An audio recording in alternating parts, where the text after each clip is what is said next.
times I thought to myself, did I make the right decision? Am I okay? It's raining right now. It's raining. The weather has been so gloomy and so bleak, and it's just sad and depressing. Back to my channel. Hey guys, welcome back to my channel. If you are new here, my name is Francine, aka Miss Fancy. And here on this channel, I focus on travel and life abroad. Here's what I learned after living in the Dominican Republic for 6 months. First, we're going to talk about the lifestyle. The lifestyle is beautiful, but it's not perfect. It's a laid back and slow living culture, which I wasn't used to when I arrived in November of 2024. I was used to the hustle and bustle, the fast pace. I remember even walking and a friend of mine was like, hey, you got an appointment? You got somewhere to be? Because why are you walking so fast? I had to condition my mind. I had to retrain my mind to just slow down and calm. The people of Dominican Republic are very calm people. They don't take things to heart. I feel like sometimes I get riled up about certain things and they're like, it's okay. Relax. Cálmate, cálmate. So I had to learn to adjust myself to that calm, laid back, slow living, coming from Toronto, Canada, where it's just a hustle and bustle. It's just a really fast pace. North America overall, I think it's just like that. The joy of having beach access. You go to the beach, like the palm trees, the coconut trees. You can have coconut on the beach. The weather is warm year round. It's just a beautiful vibe and energy. It's raining right now. It's raining. The weather has been so gloomy and so bleak, and it's just sad and depressing. Dominican Republic is so nice and the weather is just everything, and I loved it so much. So that laid back, slow living kind of attitude that I told you about, it can be good and it can be bad. Where it's actually a problem, or where it was a problem for me, because I've learned to, am I loud? I don't know if I'm loud. Where I've learned to acclimate and adjust to the fact that island time in the Dominican Republic is real, or Dominican time is real.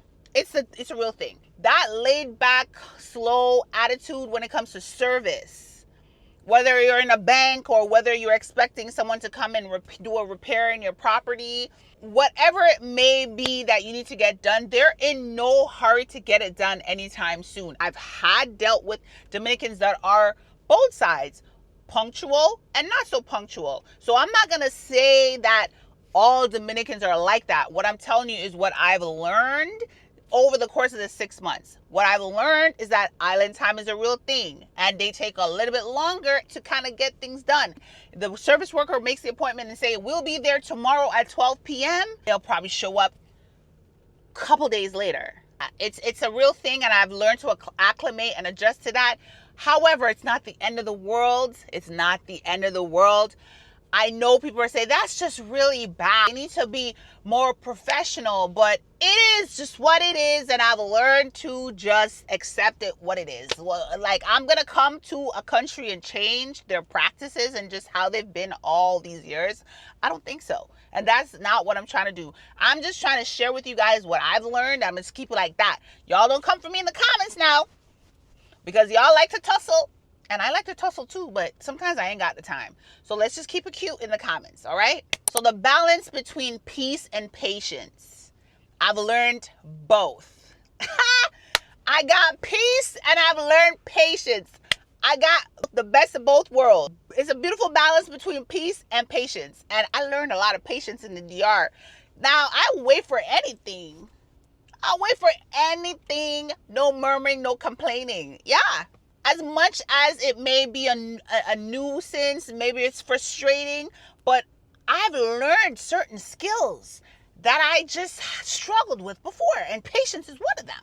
And patience is the one fruit of the spirit that I struggle with, but it's a happy medium. Cost of living, cheaper, but not always. So I'm gonna touch on this real quick. I have my notes here, so if I go back and forth, just know I'm reading my notes. So let's talk about accommodations real quick. I feel like I can get more affordable place to live in the tourist area than what I was paying before. First, so utilities, electricity is ridiculously expensive.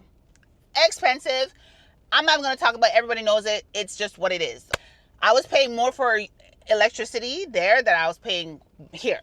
And that's whatever. Groceries, I've learned to actually save on groceries. buying groceries bi-weekly, buying the necessities, and staying away from name brands and imported goods. Because when I first got there, I'm like, oh my God, Quaker. Yes, Quaker Oats.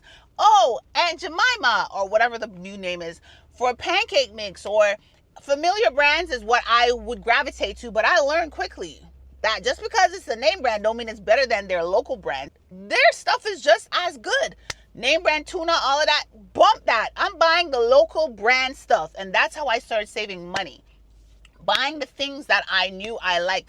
Anything that was imported, I stayed away from that. So if it's imported, I'm staying away from it. I'm buying local to save money and buying groceries bi-weekly. Even when it came to cosmetics, I found that cosmetics were expensive. So I stayed away from that. I would order my cosmetics on Amazon or order directly from the website. So I've ordered from Sephora several times and from MAC.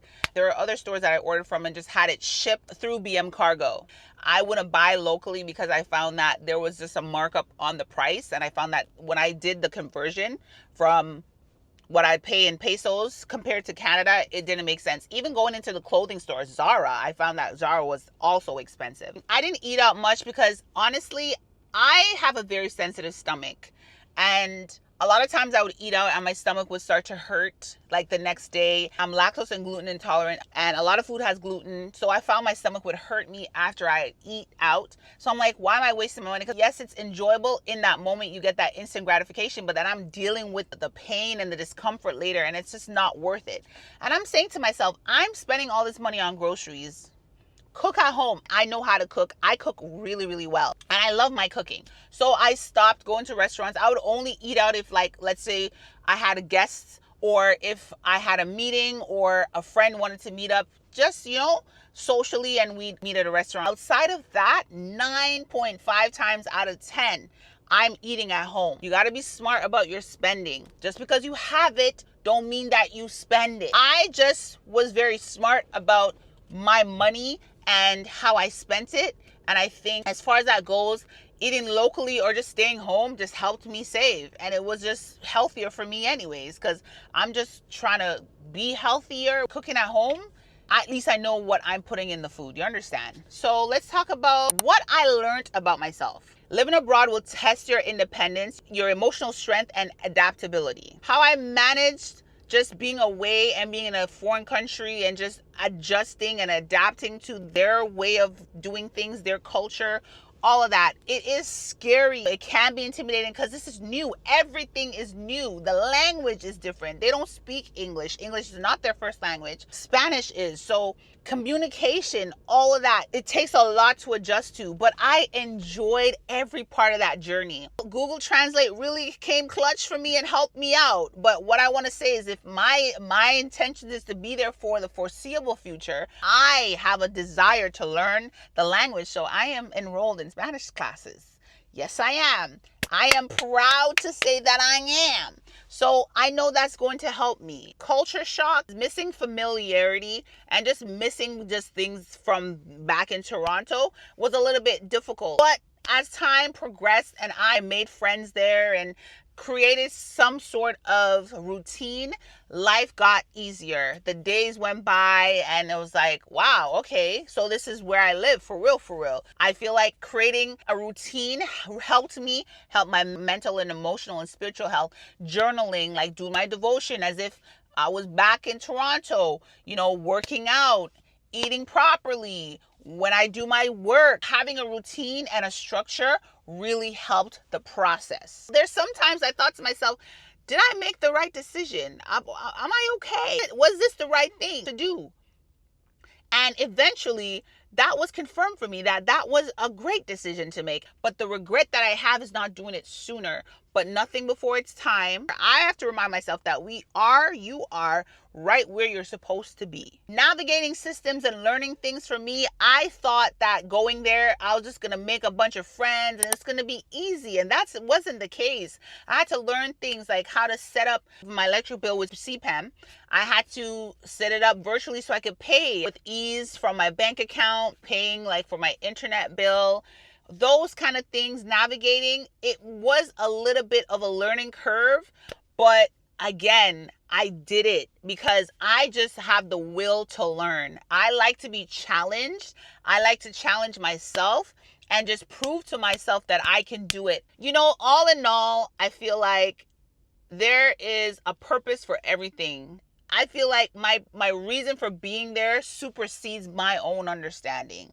I feel like there's a purpose for me being in the DR. I feel like even being there, I've helped a lot of people by being there. Imagine that. So I feel like there's a bigger purpose beyond my own imagination, and I just thank the Lord for this opportunity and for being able to experience this, because not many people do, not many people can, not many people are willing to. So many people live from a place of fear and they will never get to experience anything outside of what they're comfortable doing. But I tell you this right now, change is uncomfortable. And for you to be able to get a great reward in life, it takes great sacrifice. You got to invest something great. A language barrier is real, you know. It is. Like, Spanish is a whole, it's nowhere compared to English. So it's not like you can say it's not like you can say, you know, let me just play it by ear. Nah, fam. You need Google Translate or some sort, or you need to enroll yourself in Spanish. Period. There's no way to circumvent that. Learn the language, and Google Translate can take you so far, but like, this is a totally different experience when you speak the language, the conversation you have with people, being able to make connections with people. That I love making connections with people. And yes, I have Dominican friends, but I could have more if I knew how to communicate in their language. And I desire to do that. And that's a desire that I have, hence why I enrolled in Spanish, because yes, I may know like one or two, a couple phrases or like the basics, but I want to have an actual dialogue. My friend and I are sitting in the car and we're talking a whole different language. That's my desire and that's my goal, and it's going to happen. I'm actually be diligent about practicing. I was at first, and then I kind of fell off, you know. So yeah, the language barrier is real. So people that come thinking that they can just use Google Translate, it only takes you so far. If you plan to be in the country and live there, learning the language just makes sense to me. When I thought about moving to DR like years ago, when I was just thinking about it, I actually enrolled in Spanish. I think it was maybe November of 2023. And they were just learning at a pace that I just wasn't comfortable with. I learned a little bit differently. I have to do things slower than the average person. And they were just going too fast. I had a job, I was working, didn't have time to study. It was just a lot and it frustrated me. And when we got to conjugation, I was just like, absolutely not. I quit. I was done. But again, I'm like, I come back around now and I'm like, I still have to learn it because, girl, you want to be in the people that good up country and you don't want to learn them language like that. That makes no sense. So I'm definitely I'm going to take advantage of the Spanish classes that I'm doing now. And I love that it's virtual because I'm here in Canada and I can still learn and I'm not missing out. So I'm really, really proud. I'm looking forward to learning a lot and being able to be fluent eventually, you know? Learning the basics. Basic stuff will go a long way. That's my tip. Just try. Don't depend on just Google Translate because the experience is just different. So for beauty and hair in DR, so when it came to beauty, I mean, like when it came to getting lashes done, nails, like manis and pedis and so on and so forth, even my hair, access to hair products. If I wasn't wearing the wig, I had my hair in braids for the most part. Hair products, I didn't really need to put a lot in my hair except to just style it with like mousse or whatever. My actual hair was always out of the picture. I don't want to see it. I don't want to touch it. I don't want nothing to do with it at all. Products that I'm familiar with here, it's no, they're not there. So I would say to you, if you're going to be moving abroad, maybe buying the things that you need, stocking up on that for the duration of time that you're going to be there so that you don't run out of products. When it comes to familiar hair products that we're used to in North America, they don't have access to that, unfortunately. But there are salons where they do hair. My braider, Shayla, She will get you right with your braids. Outside of that, like getting manicures and pedicures, I generally get like a Russian manicure or pedicure. I like the idea of a dry manicure and pedicure. I think it's more sanitary. I've been to a couple salons. They did my pedi, did my mani, and I wasn't happy. So I just went back to the Russian salon and got my Russian mani and pedi. Yes, it's a little bit on the pricier side, but it's what makes me happy. Safety, safety, safety, safety, safety. I personally feel safe in Punta Cana. I've never felt unsafe. And yes, I walk on the streets and I have to deal with the cat calling, but men are not so sensitive where if you ignore them and you kind of just turn them down, they don't want to be violent in return. Men are like that in some places in the world. But you're not going to get that because I can't give attention to every man that calls to me because I get it often. As soon as I step outside, sometimes, you know, I try not to dress a certain way so I wouldn't get attention, but I can't help it. It's just men will be men. They're visual creatures and that's just what they do. So I would say try your best to be vigilant, be aware of your surroundings. Don't be on your phone. I don't walk around with my phone and recording or have your camera recording. I don't do none of that stuff. I try to record in a discreet way. Going outside the daytime versus nighttime. Daytime is great. Nighttime, I mean, I go out when the sun goes down and I don't feel any way, but I'm not going to be walking the streets by myself at 9, 10 o'clock at night. Again, that is common sense. You got to use your common sense first. I've never felt uncomfortable even taking Uber. I've never felt uncomfortable. When you're going into an Uber, make sure that you check the license plate. It's okay to take an extra second and check that the license plate matches the license plate on the app and the car, and make sure they know your name. All of that stuff, take extra steps to make sure that you're in the right vehicle and it's the right person. Actually, don't wear flashy shoes. Some days I would just wear my regular sandals. I left my A6s at home because I saw how people look at my feet when I wear my A6s. If you know, you know. So I would just leave that at home. I don't want to look too expensive like I'm flashing wealth. I just wanted to just look like a local and just be low-key. And even so, they know this girl's not a local, but I don't put it in their face. Leave my jewelry at home. Just be really simple. Like, you can't take nothing from me because I ain't got nothing to give kind of attitude. You know what I'm saying? So yeah, you don't want to go outside looking like, oh, I'm flashing. I'm Mr. or Mrs. Big Shot. You know, look at me. I'm dripping. Absolutely not. People down there are really simple. I try to fit in as best as I can. Yeah, I would say just use your common sense. Use your common sense and be vigilant.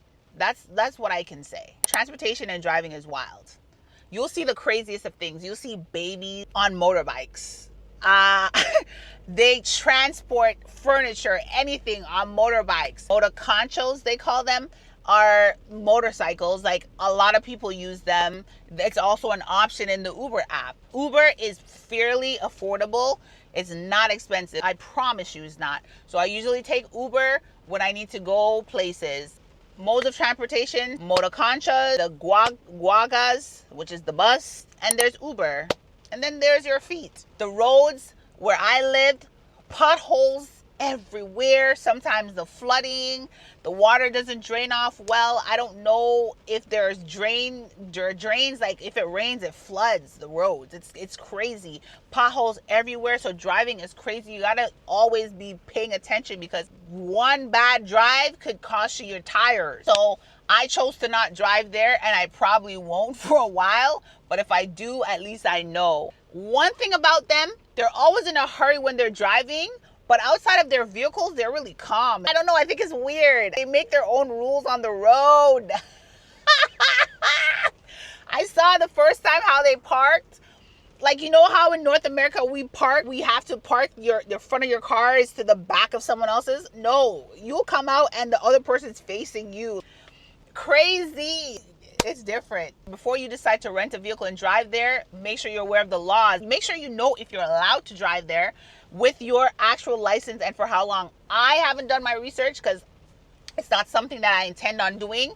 I don't plan on renting a car. I don't plan on driving there anytime soon. But when I am ready to do so, I will look into the laws of having actual permit to drive and knowing what insurance to get to make sure that you're protected while you're driving. So again, if that's what you plan on doing, make sure you do your research and do it well. You also have to be aware of people that want to hustle you, especially as being a foreigner. You know, they see you as a foreigner, they see you as dollar signs, cha-ching. And I'm not saying everybody, some people. Listen to understand. I don't want people to jump to conclusions and say that I'm saying Dominicans are hustlers and smugglers and scammers. No, I'm saying some people are, and some people will try to do that. They'll take advantage of foreigners because you may not know better or speak the language. So stay alert. Don't be paranoid about it, but maybe try and see if you can leverage somebody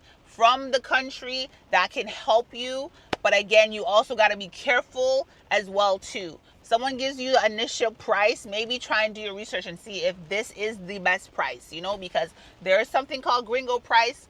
You don't speak the language, you're a foreigner, they're gonna mark up that product a couple times, well, a couple percentage, like maybe a few, maybe 200%. You're gonna be paid more, guaranteed. So be careful, make sure that you are aware of that. You know, you can be scammed out of things, paying more for accommodations, paying more for rent because you're a foreigner, paying more for food, paying more at the mini market, paying more for just everything just because you're a foreigner. And it is a real thing. I'm not making it up. When you go to the beach and they're trying to get you to take pictures with the birds and the iguanas, what I would say is get a price first before they put that bird or that iguana in your hand, because I've heard stories about people, they hold on to your phone until you pay them like a ridiculous amount of money. So be very careful. Be very careful. I always tell people, say no gracia. No, thank you. I'm not interested. And what I would caution you to do is to get a price up front. Even sometimes you take the Poppy Express and you'd be like, how much to go from here to here? And they'd be like, oh, anything or whatever. No, get a price. What is the amount? You know, I've had a situation where I took Poppy Express, I did a round trip, and as far as I know, my friend told me that this is how much he pays for this same round trip. And then when I got to my destination, he was trying to get more out of me. And I was like, nah, boss, this is all I got. So just be very careful, be very vigilant. People would try to like swindle you because, again, you're a foreigner, you don't speak the language. They feel that you don't know better and will try to just scam you, sis, bro. So make sure you know what you're doing, okay? And stand on business. Stand on business, assert yourself, and speak up for yourself. Last but not least, I just want to talk about how living in the Dominican Republic has changed me. The Dominican Republic really brought me a lot of peace and healing. Healing because I was also going through a lot that I personally don't feel like I need to share with people. But personally, my personal life, I was going through a healing, and I'm still on a healing journey. And being in the DR just allowed me to heal from a lot of pain and a lot of things. It brought me solace. It brought me peace of mind. It taught me patience. It taught me to be self-sufficient, more self-sufficient than I have been. Because I've always been this independent person ever since I was a little girl. Ever since I was a little girl. If you talk to my mom will tell you, I was taking the bus by myself from I was like maybe six years old to school. Jamaican kids are just different. Caribbean kids, I feel like, are just raised differently. And back in the days, back in the 80s, I absolutely was taking the bus by myself with my knapsack on my back, pushing through the crowd. That's just me. That's always been me. So I can pretty much acclimate anywhere. I've always been a rule breaker. I don't abide by all the rules because, like, who made this rule? And why is this rule here? What if I did this? That's just me. And that's not always the best attitude to have, but I'm saying I've just been that person. And I feel like as an adult now, it's really helped me to going against the grain, branching off into the deep. This was new for me. This is like crazy. People have told me you're such an inspiration to me. I'd love to do what you do. And I love that. God has really showed up for me, and God has really rewarded me for just having faith in him and trusting him. Faith and vibes and trusting in the Most High God. That's all I'm telling when people say how. Faith and vibes. Faith, vibes, and God. Period. I just learned to slow down and appreciate life and live. Actually live and not just be in a place of survival mode.